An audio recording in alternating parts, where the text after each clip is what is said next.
Today we're going to take a look at the Ego 56 volt lithium ion weed eater, and more specifically we're going to take a look at how to remove an empty spool from the weed eater line, re-thread the empty spool, and then get it installed again. So let's take a closer look.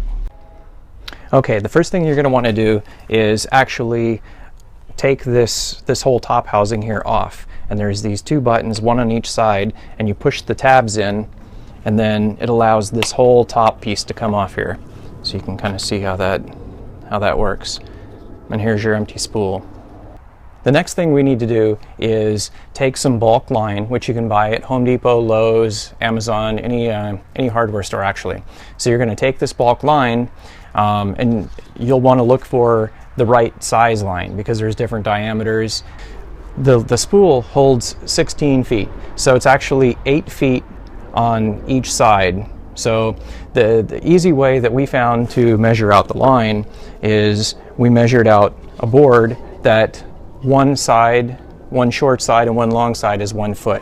So we can easily take and wrap it around, and we know one full time around is 2 feet. So there's 2, 4, 6, 8, 10, 12, 14, 16. And then we can just simply cut it right at the 16 feet. At this point, you need to find the center. So you want to take both ends of the line,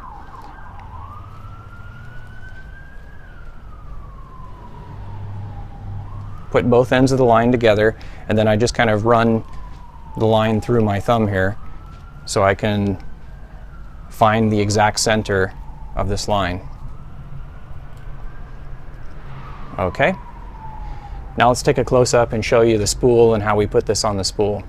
Okay, actually winding the cord is very easy. You want to pay attention to the directional arrow that they've given you, and then on the center of the spool there's this little notch, and you can just hook your line right in there, and then you just start rotating it, and you can see how we're just rolling that line right in there, and we've got one line going in each side of the channel there. You want to make sure and keep the line tight as you're rolling this around here. Okay, now we've got that rolled. We just have a little bit left here. Now let's go ahead and install it into the weed eater. Okay, at this point you want to notice that each side here has the opening where the line is going to be fed through. So you're going to want to put the spool in here. Meanwhile, you're holding your line tight. You're going to allow the bottom line to come out here. Then you rotate this around. You want to do the bottom one first, work your way around, and then allow the top one to come out on the other side. So you're going to end up with this. Now it's going to be important that you hold this tight. Okay, at this point we're ready to install our spool. So you're going to want to make sure and hold this tight, and then these same little tabs that we had to squeeze to take the whole unit housing off, we're going to have to pop back in place. So you want to line those tabs up and then push the whole thing back in place. Make sure that this is completely snapped down. So I felt it snap there. Now you've got your lines. Now the first time they might be off a little bit, but as soon as you start using the weed eater and it ejects the line, it'll snap them off, and then they'll be the right distance apart. Hope that helps you out, and until next time.